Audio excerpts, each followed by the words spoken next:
নমস্কার। ১২ মাসে ১৩ পার্বণ সিরিজের দ্বিতীয় পর্বে আপনাদের সবাইকে স্বাগত জানাই। শুভ উৎসব, শুভ সংবাদ, শুভ দিনের শুরুটা হোক বিশেষ। শুভ অক্ষয় তৃতীয়া। বৈশাখ মাসে শুক্লাপক্ষের তৃতীয়া তিথিতে পালিত হয় অক্ষয় তৃতীয়া। এই দিন শ্রী বিষ্ণুর ষষ্ঠ অবতার পরশুরামের জন্ম হয়েছিল।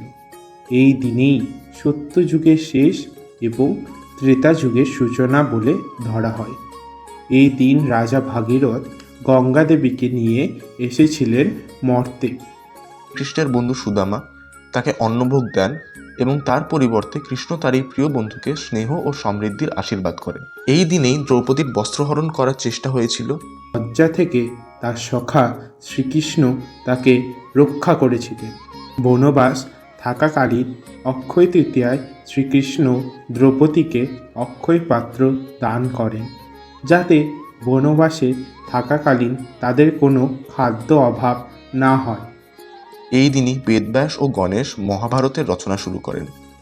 কেদারনাথ, বদ্রীনাথ, গঙ্গোত্রী, যমুনাত্রী মন্দির ৬ মাস বন্ধ থাকে। এই শুভ দিনেই সেই মন্দিরের দ্বার উদ্ঘাটন করা হয়। দ্বার খুলে দেখা যায় সেই অক্ষয় দ্বীপ, যা ৬ মাস আগে জ্বালিয়ে আসা হয়েছিল, ঠিক তেমনভাবেই চলছে।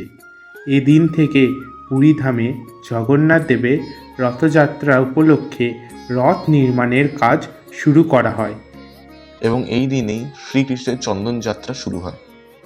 আমাদের পরের এপিসোডের টপিক থাকলো এই চন্দন যাত্রা। ভিডিওটি ভালো লেগে থাকলে লাইক করবেন, শেয়ার করবেন এবং চ্যানেলটিকে সাবস্ক্রাইব করতে ভুলবেন না। ধন্যবাদ।